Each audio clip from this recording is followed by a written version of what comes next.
Recording. Okay. This is going to be our shadow conversation, but we're starting on Facebook in a moment. So I have a I'll little, take these off. What? for whoever's transcribing this, you can delete all of this stuff. Up till now. Up until now. Okay, so here we go. And now, why is it so dark? Oh, did you put us back up there? Yeah. So I'm going to have you start the conversation so I can just move things around. Okay. Is that true? Sure. Wait. All right. It's Wait. really sad that I can't see. It's just kind of a bummer. Is it bad? What kind of bad? What do you mean? Okay, here, I'm starting this. I have to put glasses on. No. No. Don't put glasses on. Okay. I'm just going to start it. Okay, start it. Okay. Bye, Lou. Post. No, live video. Oh, it's freaking reverse this. Go live? Oh. Okay. And remember, that's where we look. Oh, shit, right. Okay. I can't see anyway. So I'm just getting blinded by that light. Is it too bright? Yeah. Can it go lower? Is that better? It's brighter. Blinded.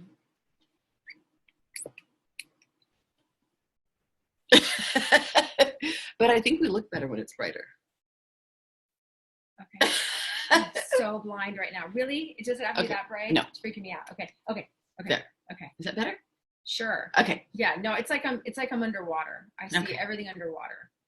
Okay, I'm going to move, well, at least, okay, here we go. Am I opening one? Yeah. Okay. Hi, I'm Joey. And I'm Kelly. And we're back. Hello. The shadows are back. The shadows are back. This is a Happy New Year. This is the first, I think I've been kind of underground for the holidays and I'm kind of popping back up. This is the first video I've made for the new year. So Happy New Year. Happy New Year. Yeah, Happy and New if you Year. were Persephone, you wouldn't be popping up yet. Oh, yeah. You'd still be underground. So we are still underground shadow boxing, or shadow dancing, as we should call it, since we're romancing our shadow and falling in love with our shadows. We are dancing with our shadows, not boxing with our shadows. Dancing. And for those of you who don't know who Persephone is. Oh, we need to talk about Persephone. Okay, so I think this little series that we're doing is about romancing and falling in love with the shadow so that not just because we're like goth and into dark things and like, it's because at least for me, and I haven't even gotten to Persephone yet, I really like things to be happy and smooth and yummy and joyous. But the shadows that I find, my own shadows, and the shadows meaning the stuff that I repress, suppress, try to get rid of, but there's no getting rid of them, they actually keep getting in the way. So in order for there to be more joy, more peace, more love, more grace, more ease, more yay, it seems like it's just part of what we've found, that we've got to, and if you want to with us, you can, embrace and fall in love with the shadows so that there can be more joy. And that's what we're doing. All right. Well, and we will get to Persephone, but I'm getting hot already. I'm taking it off. All right. I just want to add that it seems like there's been a lot of talk in psychology and other modalities that really we discriminate against the ego and against the shadow, and we're like, don't give it energy and don't talk to it and don't let it avoid it. Avoid it, yeah. Just don't listen to it. Yeah. Cut it off, kill it. It seems like if that would have worked, it would work the way diets should be working, and they're not working. So we're just looking for another way. Right. By the way, speaking of diets, for the last 20 years, nutrition science has demonized fat, and we've been eating excessive carbohydrates, and the obesity epidemic is out of control, out of proportion. And so I feel diet sodas even contribute to obesity. Yes, because it messes with the metabolic process. That's definitely a corollary with the shadow, trying to get rid of it, and then having more of a shadow-infested life. Exactly. So, and if those diets had worked all along, we'd have a thin, healthy country, and we don't. So if getting rid of shadows worked, we'd all be peaceful and happy people by now, and we're not. So drug free. Exactly. So although I don't think we should spend a lifetime dancing with shadows and giving them a ton of attention, I think they need some attention. They need to be loved. They need to be seen, and they need to be understood. I remember our writing teacher, Lisa Lieberman Doctor, used to say, "We love you, Lisa. We love you, Lisa. Our antagonist we don't have to love our antagonist, but we have to understand our antagonist. There are no good and bad and black and white characters, but if we understand the antagonist, we can understand how they were formed. So I think it's the same thing with shadows. How were they formed? So if you want to go back to Persephone and talk about how Persephone is not here in the winter, you can do that because we were talking about it. Yes, and exactly. We shouldn't leave it dangling like a dangling participle. Just don't do that. Don't leave it dangling. Okay, here's the long story short about Persephone. So there's a bunch of Greek goddesses. Not Greek? And there's a little bit Greek, some of them. Persephone is the goddess that is really the champion of the shadow. And she's my favorite of all the goddesses. So here's the quickie story. She starts off dancing in the sunshine. She's a maiden and she's precious and she's perfect and she's got butterflies landing on her fingers and she's like, unlike that, but you can imagine what I was attempting to project.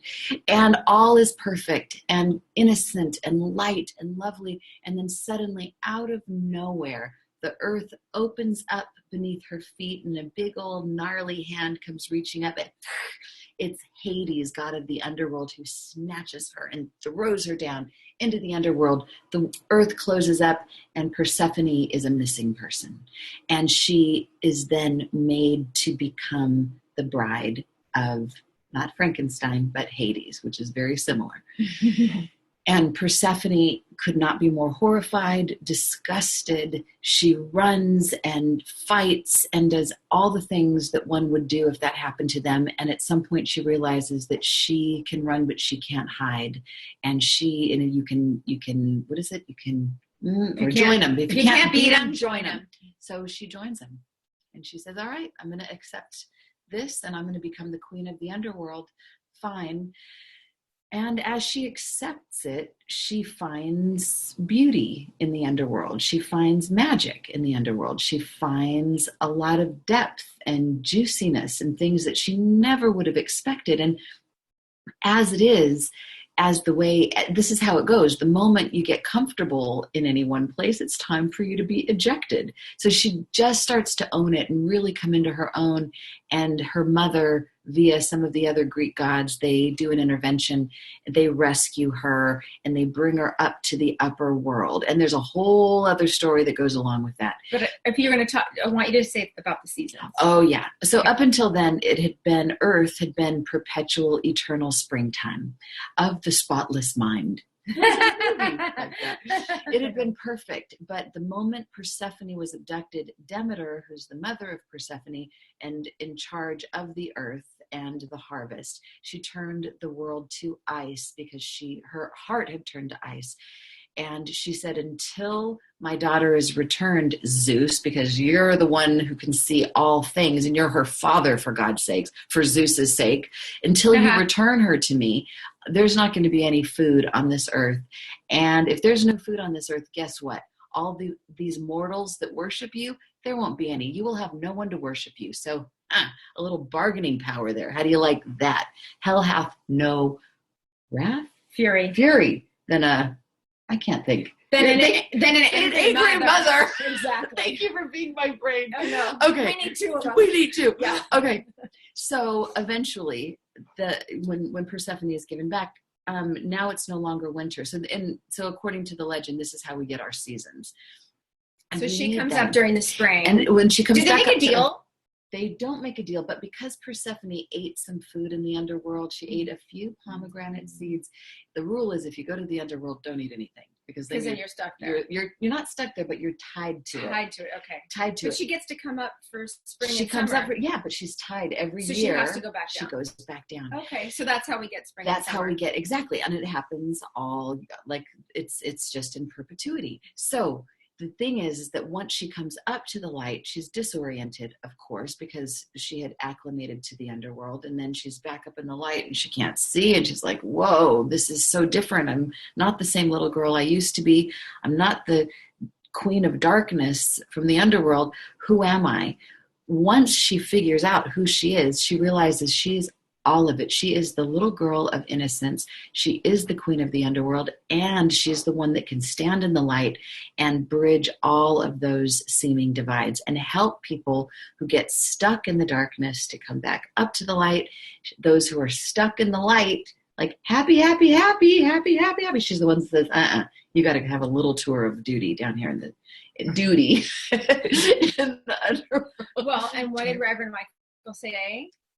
About the when life gives you crap, it's fertilizer for a breakthrough. I added some of that, but it's fertilizer for wisdom. It's fertilizer for strength. It's making, it's providing us what we need to grow.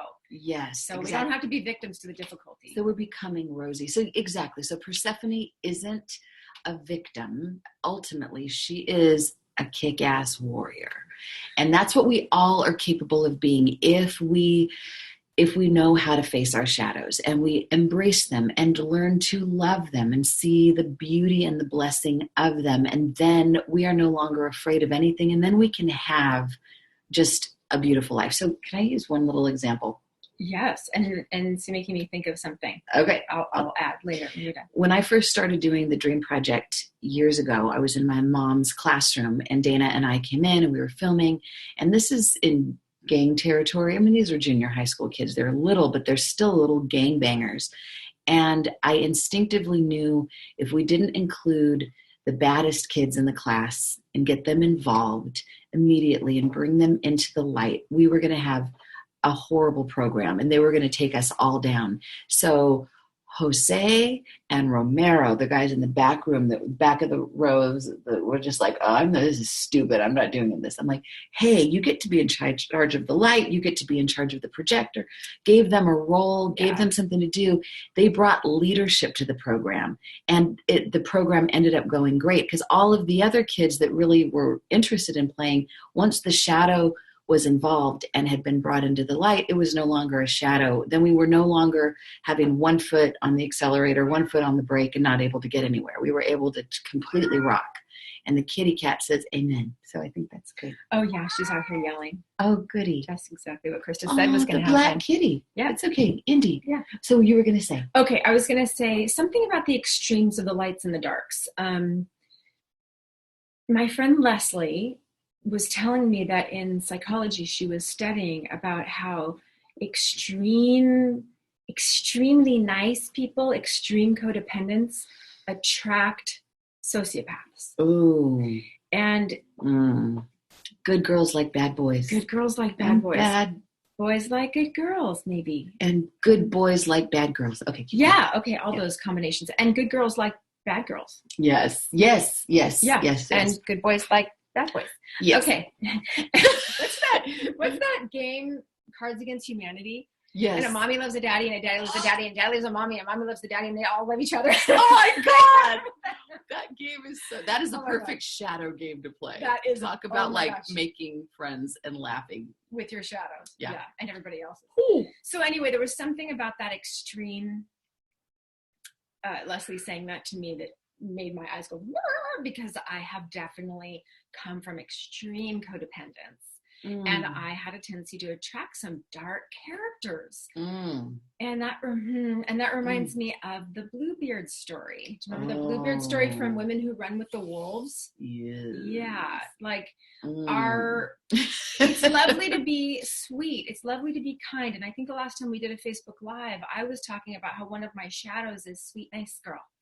And sweet, nice girl can be naive and incapable of boundaries and incapable of, withstanding the accusations of betrayal and incapable of confrontation. And, how much is sweet, nice girl there in that case? She's suffering. She's hurting.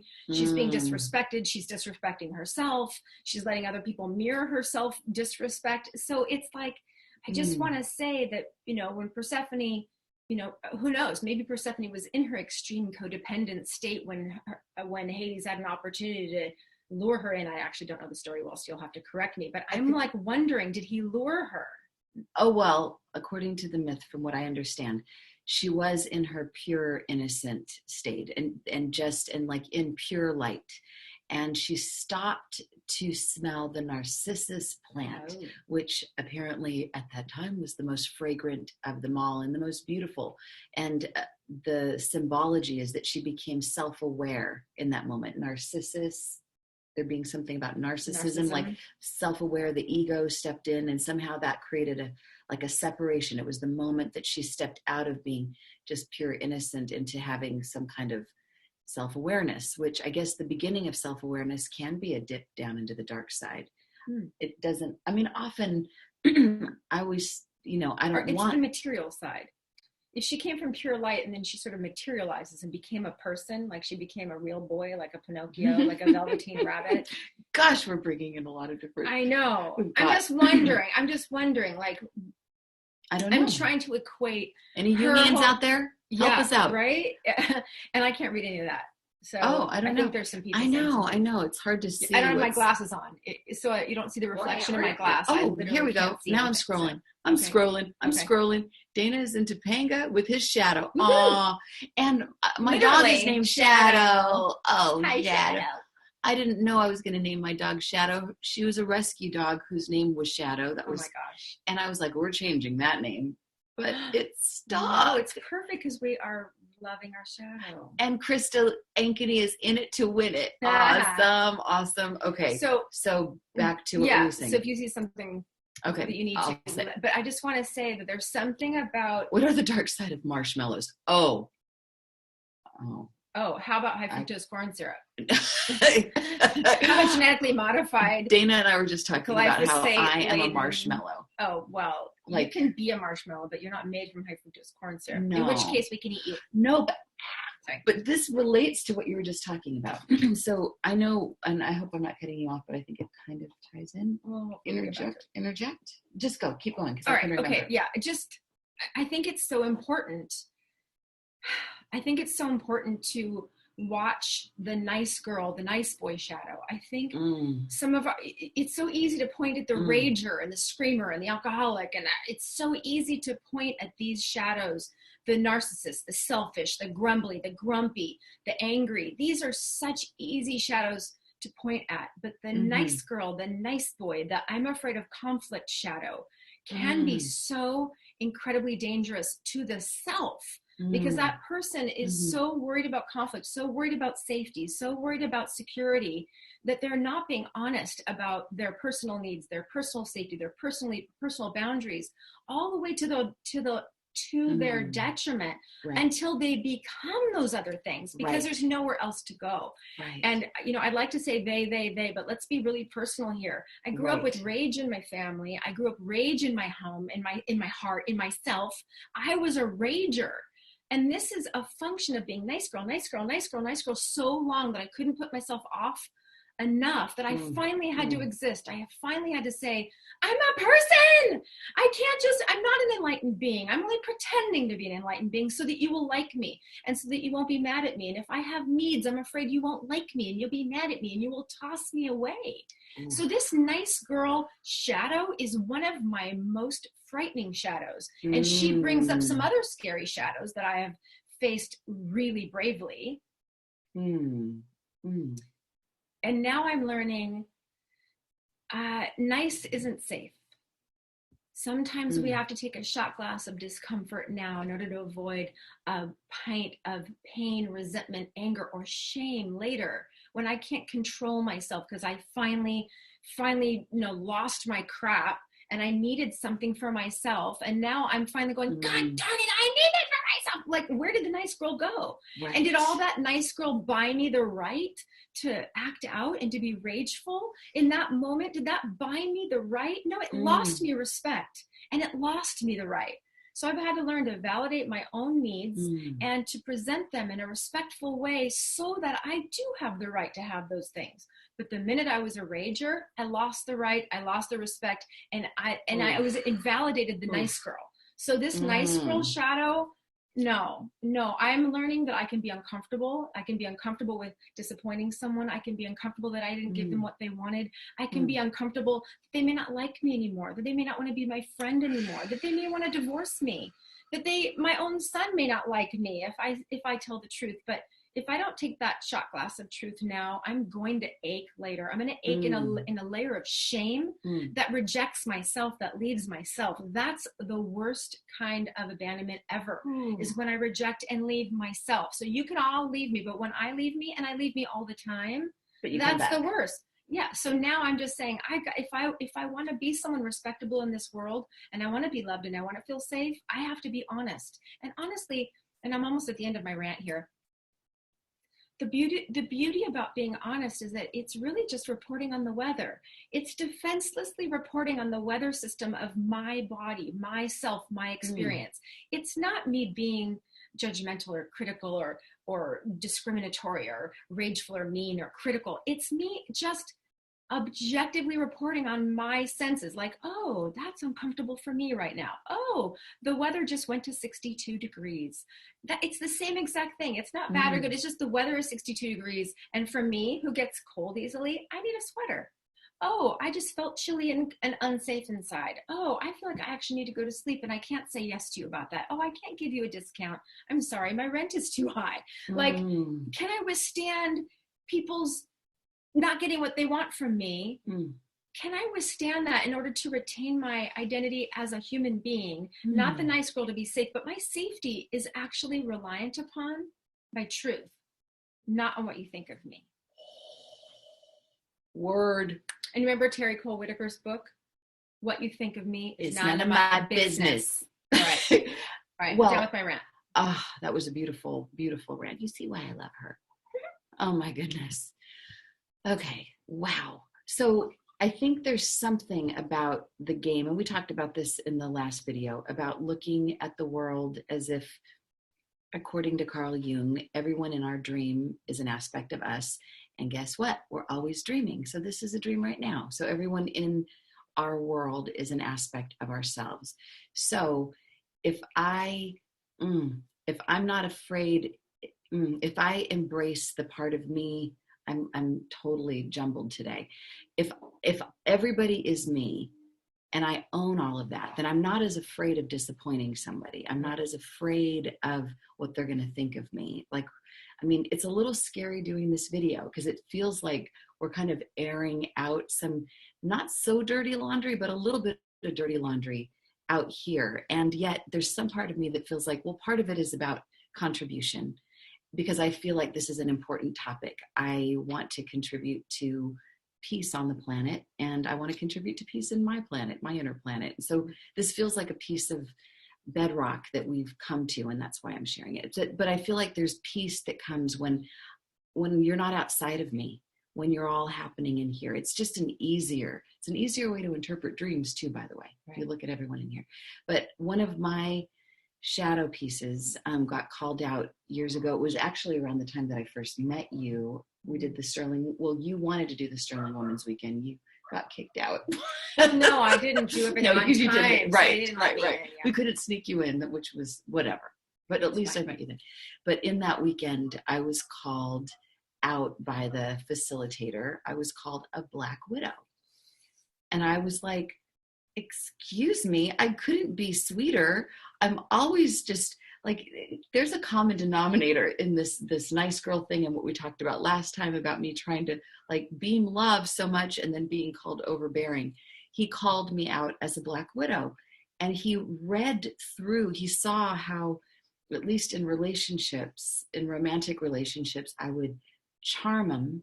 I would intuitively know what people wanted, what they like. If they wanted us to have ice cream, I'd be like, oh, that sounds great. Even if I was like, oh, I'm not in the mood for ice cream, I'd be like, yeah, of course, just to get the brownie points, just to get the love. And then the moment the love came in, guess who came out?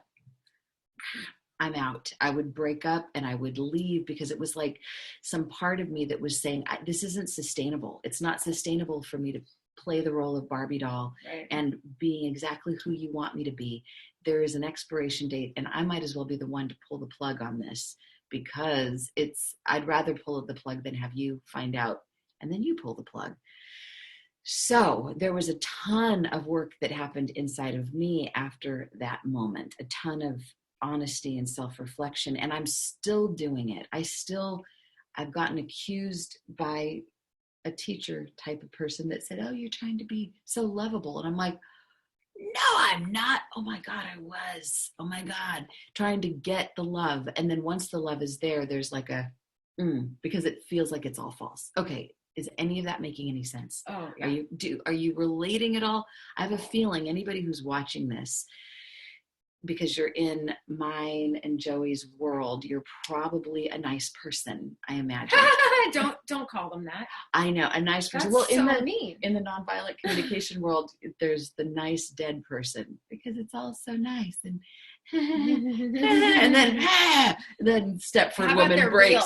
They're real people are watching. Well, I mean, people that identify with being nice, like Debbie Okay. Ford's book, The Dark Side of Light Chasers. Mm-hmm. In my world, by the way, I've done so many different radio interviews where people, and they're all on the Light Radio Network or the Inspired, and people tell me, oh my God, I'm having such nightmares. What's wrong with me? I'm like, because you're a light chaser.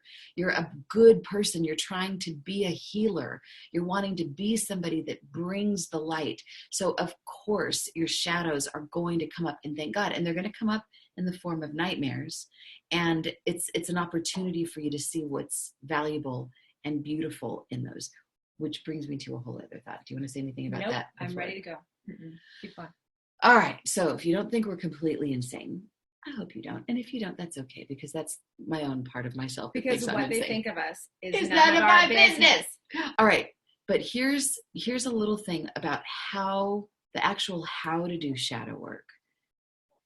From my perspective, you don't just like go in and say, okay, I'm going to tackle all of my shadows. I want to look at all the things that I hate about myself or that I reject about myself, and I'm going to bring them all to the light. No, at least for myself, I feel like I have to first, if I can, I first want to wrap myself up in a blanket of light. I want to remember that I'm connected to something bigger than myself. I want to get my connection with God feeling strong. So it's not like I'm diving into a dark well and forgetting the flashlight. I want to bring the flashlight with me as I go in, because sometimes you can go down into these dark wells and re-injure yourself, and it can be worse in some way. So I feel like it's important to have a tether to some remembrance of, okay, I am more than this. And with that awareness, I'm going to go take a good, honest look at some of these parts of myself that I've put into the closet. What do you have to say about that? What about you? What's your way? Well, I think there's a lot of different ways. There's a lot of ways. Yeah, I mean, one of the big ways for me was meeting one of them at the moment she was there. That's true. Sometimes they just come knocking. Yeah, I mean, I feel like I've met a lot of my shadows, and every now and then a new version of a shadow will come up, and I'm like, oh, okay. So I think one of my methods is something you often say is, what's right about that? While it's there. Like, what's right about this? Like, let's say I got crispy crappy with somebody on the phone, which is not usually my way. Like, I wouldn't get crinkly with someone, but when I'm getting customer service, I always think they're just doing their job. Right. They are not Time Warner. That's not who they are. They are on the phone trying to solve my problems. Or a telemarketer. Yeah, or a telemarketer. Why are you calling me? Exactly. It's like, oh, it's so easy to be mean to someone who's you can't see. That's like cyberbullying, Right. So no, I feel like it's really important to be as kind as possible. However, I think there are times when something like my little brat will come up. Like, I am really unhappy. Like, I tried to return something, after Christmas. It was ridiculous. This thing was ridiculous. It doesn't even matter what it is. And they're like, sorry, you're unhappy, but I'm sorry we can't return that. And I'm like, I want you to know that I am very disappointed with this service. And that's not how I want to be. Like, I want to accept what is. Like, if that's their policy, what are they supposed to do? What is that customer service person supposed to do for me if that's their policy? Let me talk to your supervisor over this $19.99 thing I want to return. You know what I mean? So I just feel like, okay, I get off the phone and I didn't quite like myself. I didn't like how I left somebody. And I asked myself, like, what's right about that? What's good about that? What how is this part of me? This is really your language is what's right about that, what's good about that. My language is, how is this part of me trying to protect me? That's the question I ask myself. That's good. How is this part of me trying to protect me? Okay. I haven't done this one yet, so I'm going to wing it right now. Yeah. How is this part of me trying to protect me? Well, she's trying not to be taken advantage of. She's standing up for herself. She's advocating. She's valuing her money. She's valuing her time, my time. This is weird when you start saying her and me. This is my shadow. She's doing it. So I'm speaking about her in third person. So she's trying to protect me, value me, stand up for me. She's trying to get what she wants. So some part of her has some self-esteem and believes she deserves to exist and deserves to have what she wants. And if you were listening to my nice girl who tries to be invisible and not need anything, you can see kind of how this part of me needs to exist. Because I can't, in some polar way, be some enlightened being with no cells and molecules or needs for food or water or sleep or kindness. I'm a human. I'm a material, seeming material being.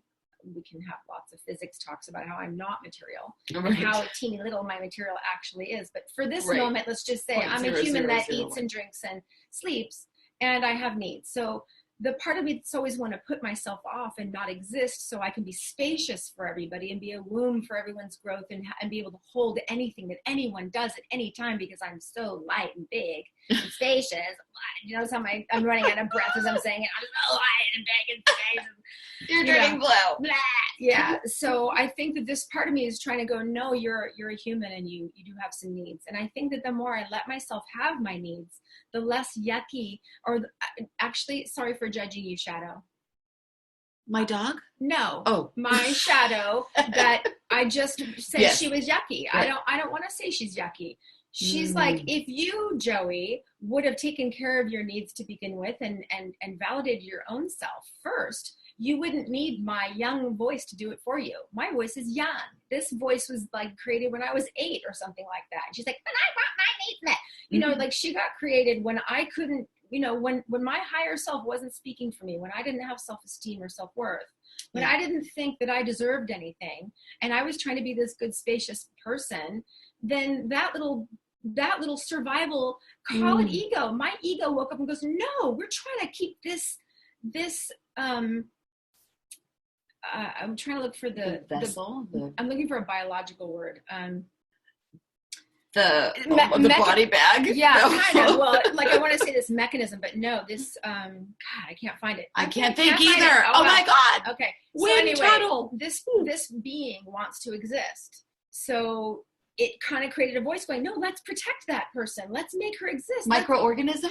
Organism is the word I was looking for. Thank you. 2 brains. Okay, good. Yeah, so this organism is trying to exist. And if my consciousness isn't going to do it for me, then some part of my ego is going to wake up and try to keep this organism alive. And so she wakes up and goes, hey, I want that. And that's not fair. And that's not nice. And I don't like that.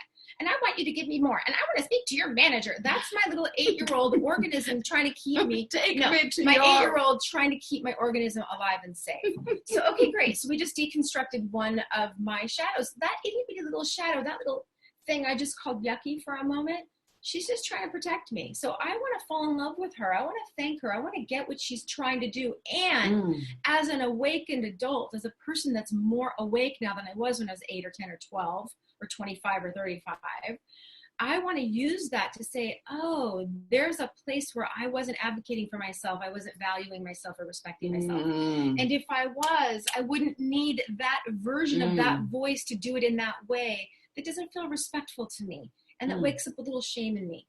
So right now, let me add here. Shame is what makes me squash that part of my shadow. And it's like, oh, I don't want anybody to see that. God, I hope no one was in the room when I was just like that to that poor little person on the phone with me. I hope no one sees that. Well, what am I saying when I say I hope no one sees that? What I'm saying is I don't want to see that. Shut up. I don't love you. I don't like you. And I'm ashamed of you. So, okay, this is how I separate myself from myself. This is how my shadow now has this underworld life where it's trying to exist. And it's like, and you don't appreciate me? Like, you're a jerk. My little shadow's like, you're a jerk. You don't even see it. I'm trying to protect you. I'm trying to help you here. Like, you can't just keep giving yourself away. She's like my badass friend.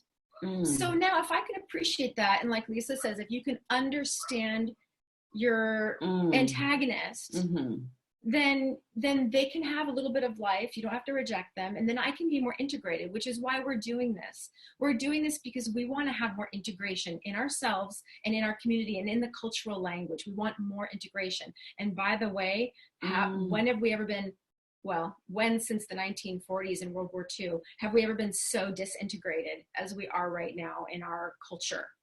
Do you know what I'm referring to without me being political? Yeah. Okay. Yeah. Okay. Fake news. Oops. Okay, that was a lot, and there's 1,000 things I want to say about that. But I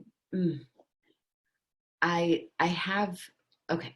So I think once you've discombobulated and not discombobulated, but identified what's right about this shadow, then the next step is to say, okay, now that there's light shining on this, now that you're in plain view, now let's give you a level up, that's your thing. We won't say that.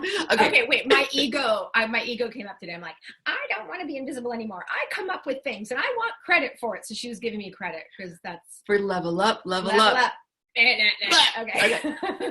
That'll be for later.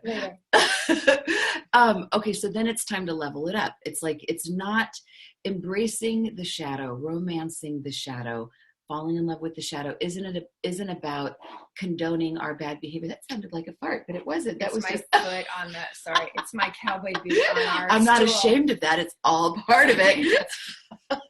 It's all part of the fertilizer. The most beautiful roses grow from the fertilizer. That's right. Anyway, so I was saying it's not about condoning and saying, yeah, I am a biatch, and yeah, I'm sticking up for myself. I'm sticking up for myself. Yeah. It's like, oh, I'm noticing that I'm doing that, and is that my best way? No, not necessarily. I want to understand this and love this, and then elevate it so that there's a new reference point. So this part of me isn't running rogue in the background and taking me out when I least expect it. To me, it's all about integration. Ooh, did you notice how cute my nails are? I have no glasses on. I never wear this color. Oh. It's very Persephone. Ooh. Dana Walden. I can kind of see color. They're so short and stubby. I always want to not draw attention to them. Kind of like shadows, like want to pretend they're invisible. But okay, why? Because it's shameful to have like stubby nails. But I've made them like... Mine are stubby and there's no color. And they look really big when we do like that. Wow. Okay, why do I feel like we're Wayne's World? Oh, we're totally Okay, so here's one little thing, and I think this is disjointed, but I'm going to throw this in there. I had a vision once that I was like this part of me that's super vulnerable, that has needs, or that has the perception of needs. That it was like I had this little baby and I was handing her over to everybody and expecting everyone to take such good care of her. And then when somebody wouldn't, so a customer service person going, oh yeah, ma'am, well, sorry, we can't help you. I'd be like, I just gave you my baby and you just don't even care. Like there'd be this rage around, like, you just don't care. But it's like, oh wait, I'm the one that's been pawning off my innermost self on everybody else instead of owning her myself. Anyway, I just had to talk about this little baby, expecting other people to take care of you. Yes. So it's about like, how can I do this for myself? One little thing that I've noticed, I'm kind of switching subjects sort of lately, like in the last couple of weeks, I've heard several people say after they've blown up at somebody, well, I was just standing up for myself. And I found myself going, really? Like, you're going to leave it that way? Like, no. That's not the rule. Is you notice that you acted out. Okay, in my world, here's the rule. This is our world. Welcome to our world. Mm-hmm. Okay, so you act out. Our world. Sorry. Talking about our world. Our world. I keep interrupting you. Thank God you're spontaneous. Oh my God. Oh no. Okay, we talked about your dream. Okay, we talked about getting a baby. You know what? Let's go back to, sorry everybody. Okay, let's go back to this. Let's go back to how. The process. Okay. So you act out, and you notice that you act out, and there's something about it that feels kind of good. Like it feels kind of good to be like, feels powerful. Oh, this is one that I was embarrassed about. Oh, I don't even want to say. Too late. Oh, this is so embarrassing on so many levels. I was shopping at Ross. Okay. Is that the embarrassing part? That's part of it. I But like Ross. I know, but I bought something that was big and bulky and was in the cart, but they don't let you take carts outside. Was I with you? Were these the chairs? No. This was after Woofie passed away, and I had some bench that I bought to commemorate her. So I was already vulnerable and emotional.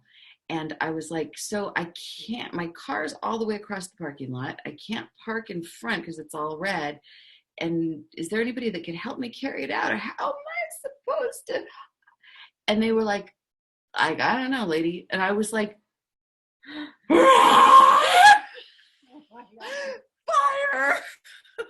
I will singe you. I was like, wait, okay. And I don't even know, I said something snarky, like, just so you know, this is really poor customer service. Oh, hey, that's what I did. But it was the way I like, I disapprove of you. Okay, so here's the thing. Okay. I noticed that I did that. And I know that I've acted out, I've behaved poorly when there's a certain adrenaline, like it's almost like a drug. Like there's almost like a dopamine hit from like the acting out, but then it's followed by this like kick in the gut, like a shame. And it is like a, oh my God, if anyone had seen me do that, I'd be so embarrassed. I love that Marianne Williamson called herself out. She said she was at Jerry's Deli. I have to just say this. And somebody brought her the wrong food. And she was like, I can't believe this. I mean, I just ordered, how simple was that? I ordered the blah, blah, blah, and you brought me the blah, blah, blah. Like, I can't, and the person was like, hey, aren't you Marianne Williamson? And she's like, yeah, the course in, oh yeah, I read all your books. She's like, oh, okay, it's all good. All right, bye-bye. Oh my God. So she's human. She's human. And okay, so it was a similar thing. Haughty. I would call that subpersonality haughty, not like H-O-T-T-Y, but H-A-U, like on my high horse saying, how dare you do this? Don't you know who I am? Or I don't want you to know who I am because I want to be anonymous in my haughtiness, but you know what I'm saying. Oh my God. Okay. So after the gut feeling of shame, there was like how do I level this up? Okay, yes, the good news is that there's a part of me that was self-protective because I didn't feel like their customer service was great. And you have a value for service. And I have a value for service. And I spoke up for myself, but that doesn't feel good to then hurt somebody else who didn't make up the rules. They're just following their orders. Taken care of. Exactly. Someone to get something. It just doesn't make sense. So I know in that moment I made an inner agreement. Next time, because there will be a next time, I can bake a cake for it, that somebody somewhere isn't going to do me right, that I'm not going to go there. I'm going to notice that I wanted them to, and I'm going to make sure that I don't. It's almost like the subpersonality, this shadow part can also become the alert person to that circumstance. Yes. It's like the drug dealer can then become the CIA operative that can bring down the drug dealers because you can't bullshit a bullshitter. You know that behavior. So it can become the vigilant one that can be on the alert for that, because I don't want what happens on the end of that. Ouch, that just doesn't feel good. So okay, this is a really good segue for something that I know we're going on really long here. Okay, but so we have anybody? Oh, Tammy likes my nails. I'm on a trend with short nails. See, I knew that. No, I didn't know that. It's just the way my nails grow. So thank you, this Tam. is where I want to go with that. And I want to just hi, Tam, and Leanne. Hi, Leanne. Oh my God, we're saying hello. It's like we're checking in. And Kim Moulton, she loves us. We love you too, Kim Moulton. Okay, keep going. All right, so Susan Aldretti. I need to leave the room for a moment. But this is what I want you to do while I'm gone. Do you want me to tell everybody I have to go pee? Are you gonna pee? Yes. Okay. Yes. We're gonna go into That's the not back. a shadow thing. Oh, we should just take it with us. Okay. No. Okay. Not yet. Okay, so that this was is what, first of all, I want you to tell your joke about the little thread string that goes into the bar. And then I think this is super, super important if we're going to end anytime soon, that we end on, oh my God. we end on the solution. Okay. So you're going to get a really fun joke and I'm going to miss it. Oh my God. All right, here we go. All right, so this little joke is one of my favorites. It's one of the most corny jokes, but it ties into something larger. So here's the joke. A little string goes into a bar and he says, "Bartender, I'd like a gin and tonic." And the bartender looks at him and says, "You're just a little string. Get out of here. Get out of here." The little string gets all offended and hurt and kind of hobbles out to the curb and is sitting on the curb out in front of the bar and starts thinking about how disrespected he was just treated and how upset he is, and starts just getting worked up into a tizzy and just starts freaking out, thrashing all over the place. And he marches back into the bar, sits at the bar stool, says, "Bartender, I'd like a gin and tonic." How is he drunk already? I don't know. And the bartender says, "You're that little string." He says, "I'm afraid not." I came back with a punchline. Okay, so that's my little joke. But oh my God, am I really going to tell this? Okay. Yes. So this is what happened to me useful. a couple of days ago. I was making my bed, as I do every day, and I stepped on a cord. Dana had been charging his iPad, and there was this like extension cord that led to the bed, and I stepped on it, and it was like big and crunchy. And so I noticed that I stepped on it when I stepped on it, and it was like, oh, that's not good. But then all of a sudden I had this light bulb moment over my head that I knew there was no problem that I stepped on this wire because it was new. It had that nice plastic covering over it. And I knew that I didn't break anything. I knew that nothing was going to short circuit, that nothing was going to catch on fire. It was fine because it was covered. You wouldn't get electrocuted. I wasn't going to get electrocuted. The house wasn't going to catch on fire. And I thought, oh my God, this is like me. I'm like this wire. The places where I am afraid, like afraid not, but afraid wire. Sorry, it's so cute. Where I'm tender, where I'm super sensitive, where the wind could blow and I could be like, "How dare you? That hurts me." Exposed nerves, where there's not a lot of myelin sheath, where the nerves are just exposed. There's like constant reactivity and easy access for shadow behavior, inappropriate shadow behavior. But if my frayed wires are covered with myelin sheath is myelin. Also, don't remember, frayed is also like afraid, which I know you said, but I just want to say it again. Frayed and afraid are the same. Right. So later that morning, I did some journaling and did a little meditation where I popped into this place, which is always kind of the goal and the hope of meditation, to actually pop into a place of grace where I truly felt the absence of my ego. Hallelujah. Praise Jesus. And hold on. You just dissed your ego. I just dissed it. But let me just tell it and then I'll clean it up. All right. Sorry. Sorry. I felt the absence of it. I felt the freedom of just being at one with the one. I felt connected.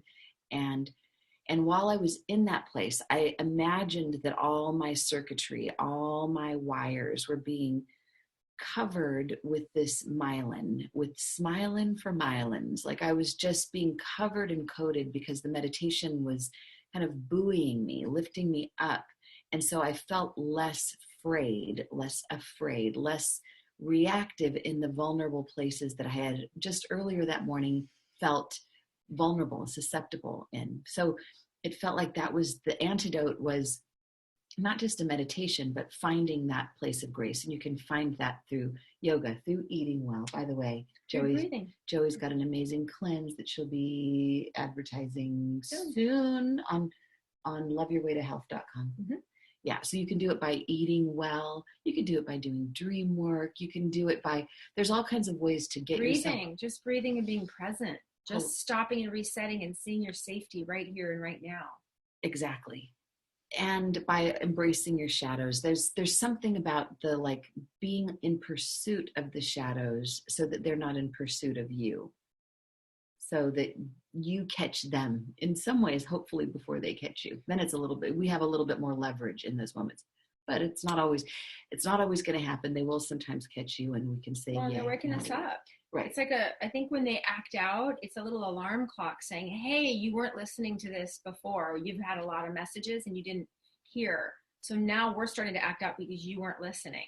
And I think that they're great alarm clocks. They're like, thank you. What, did somebody say something funny? Dana said, you guys should have more tattoos and purple hair and nose rings. Totally. Oh, totally. We should look at all this room. That would be like Persephone. The Persephone look is definitely like more of a goth look. And we can thicken up our eyeliner. I know. We need at least more eyeliner. And darker lipstick.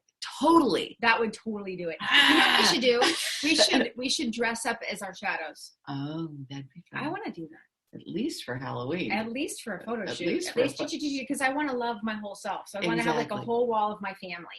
Oh. All of my personalities, like, yeah, she rocks when I need her. You know, like, hey, if somebody was chasing me down an alley, I want my tweaker right by my side. As a matter of fact, I'll give the reins over. She can have it. Oh, I want my and by tweaker, that's not like drug addict tweaker. Yeah, that's not the like tweaker that she just like that tweaks and like wants to punch somebody like involuntarily. Yeah, like super opposite of my nice girl. Right, right. Yeah, she's in when the afraid not gets activated. That's what comes in. I'm afraid not. Afraid not. Okay, so right, did that make sense today? Oh, totally. Perfectly. Yeah, thank you for doing that. Okay. I needed everybody to have that. It's so good. Okay, so Dana said, what's the dark side of a marshmallow? Oh, is that from earlier? I think that was from earlier. Okay. The dark side of a marshmallow is crispy. Marshmallow is just like, I'm full of love and I love everyone and I have got, and that's what, see, this is the thing. Toasty marshmallow. As a toasty marshmallow, which is kind of delicious. Caramelized. When you are a marshmallow, that's what I've been calling myself lately, because it's like soft and fluffy and don't hurt me and be nice and sweet and all that. I don't even know where I was going with that. Dark side of a marshmallow. Oh, it's like, okay, what I aspire to. Okay, here's what I think is a good shadow exercise. To identify, at least, okay, here's mine. I want to identify what the game is, like what the end game is, like Michael Beckwith talked about in church today. Like what's like when you're in the manure, what's the outcome of all this? Oh, the rose. Oh, this ain't so bad. So if I'm like in this moment, I think about, okay, what's the end game? The end game is being my most light-filled self, but truly integrated and grounded on earth, in heaven, on earth, here and now, embracing fully the human experience and the spiritual experience, like the cross, like the as above, so below, and boom, right there in the sweet spot. To me, that's my goal. That's the carrot that I'm always chasing. I want to be there as often as possible. So between here and there, what's the gap? What's in the gap is there's two things. There's discipline, blisscipline, to spend more time envisioning what would that be like if I was already being her, and I want to act as if I am her sometimes, because you act as if until the muscles are built. And then on the other side of it, it is about owning the stuff that trips me up. Where do I get triggered? Where do I get hooked? Where do I get depressed? What certain things happen that give me an ouch, and let me go after those things. Let me look at those things. Let me romance those and love them and honor them and exalt them. And then the gap, I think, gets closer and closer, and there starts to not be as much of a gap. That's my thought. What do you have to say? Well, what do you have to say? It reminds me of this inner GPS. Yes. Inner GPS. Yes. And hello, Debbie Spector Weissman. Hi, Deb. And Margaret T. Gonzalez. And happy birthday to your kids, to Catherine Newcomer and to Brian. Okay. I was just going to say, I was doing some meditations with some clients, and more like visualizations. And I was visualizing us exhaling like atoms and molecules, and inhaling stars and planets, and exhaling atoms and molecules, and inhaling stars and planets. And through osmosis, I'm liking this. This is great. Through osmosis, we start to let our molecules have more spaciousness, which is what they're made of. And then after a while, we start to realize that what we're breathing in and breathing out is ourselves, that we are infinity, that you know, and the laws of osmosis is like, if you have liquid out here and you have a membrane here, that while they're next to each other, the liquid inside will creep into the cell and the membrane over here. And so there becomes an equilibrium of osmosis. So I just was trying to see my body like a membrane, a thin membrane between me and the galaxy and the universe and the stars and the planets and the quasars. And looking at my atoms as stars, and looking at my molecules as planets, and looking at like all the space in my breath as being the space in all of my cells. We were going back and forth. And the reason I want to say this is because I feel like we're trying to get to the point? To the how-to. I think we've reached a lot of points, but like we were trying to come up with like, how do we look at the shadow? How do we deconstruct it? How do we see what's right about it? How do we embrace it? How do we use it?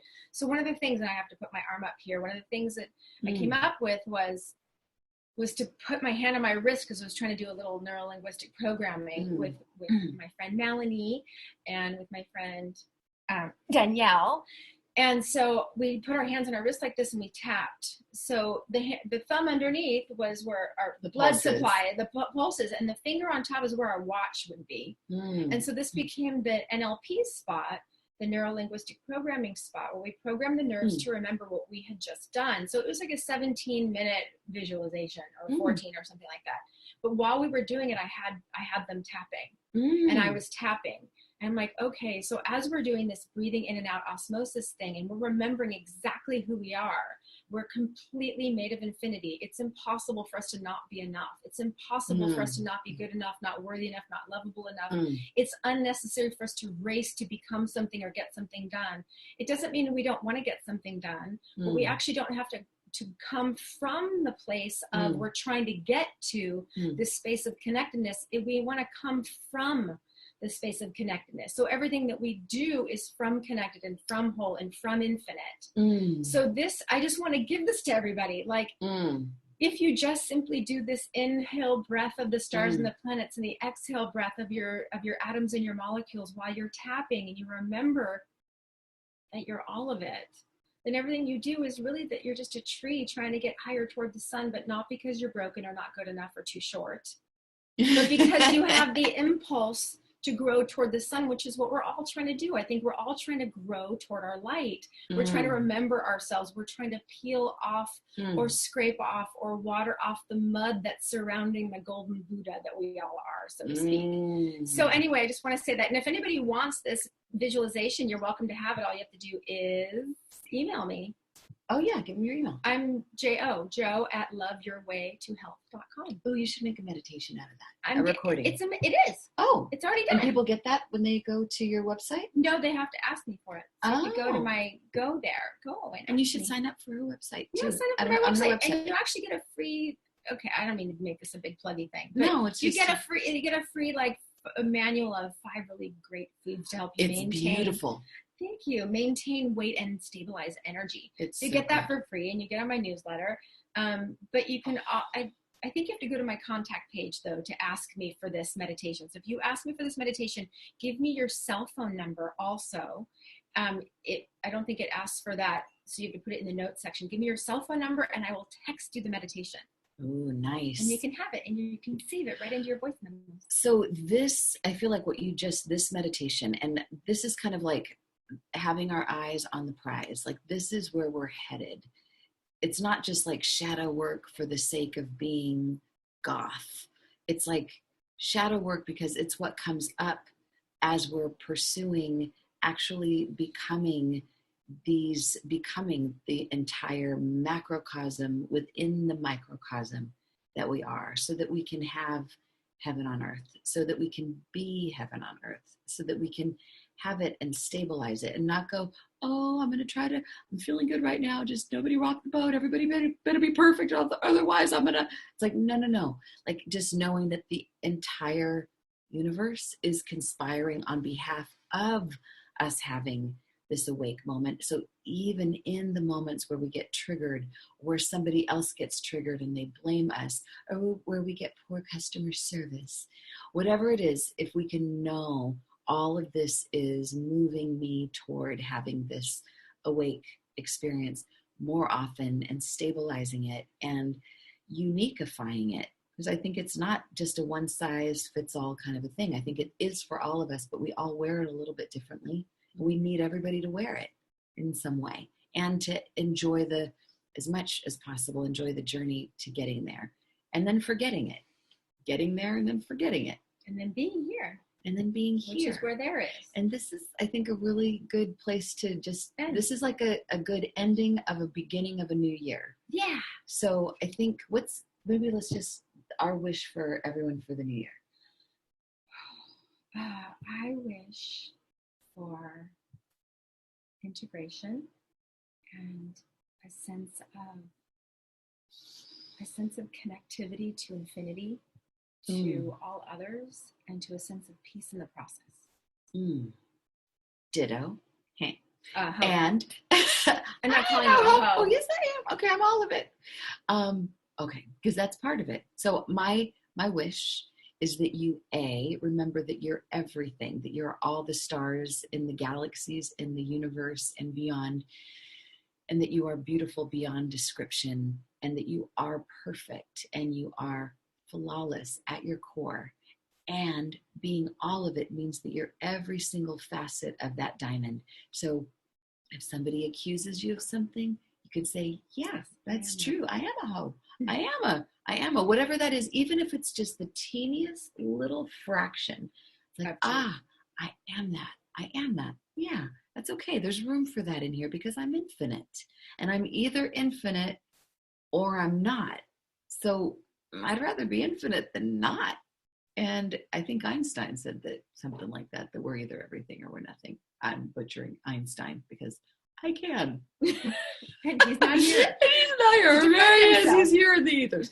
But I think he would agree. So what I'm wishing for you is all of that, and the weave, the integration, and that I don't know that we have to own every shadow, but I think if we own some of the big ones, I think some of the littler ones kind of come in. I don't think we have to dedicate our whole life to working in the darkness and being in the underground. No, but I think when the big ones come up, let's bake a cake for them and celebrate them and look for what's lovable and right and good about them, and then level those babies on up and have a more yummy, peaceful world from the inside out. And that doesn't mean she's a hoe. It means, in the American Indian tradition, it means I agree with what she's saying. But every time we say a hoe, we say, I know a hoe. But then we say, well, maybe I am, maybe on, some level. Okay. Right. Or we have to end it like that. Okay. All right. Happy New Year. Happy New You. Mwah. Mwah. And happy old you. Happy every part of you. Yeah, all of that. All right. Okay. Bye. Bye. Happy New Year. Oh my God. We're like fucking hoops in you. And now, is there any after effect things that we want to say while we're on? No, now we're still on Zoom. So is there anything you want to say to Zoom that you didn't get to say before? Do you feel fully vomited? I do. I think that was amazing. We touched so many things. I really wanted your story and so bad. And I'm so glad we got to talk about Persephone. We didn't talk about, though, what to say to people, how to confront them. That's another conversation. Let's just do that next time.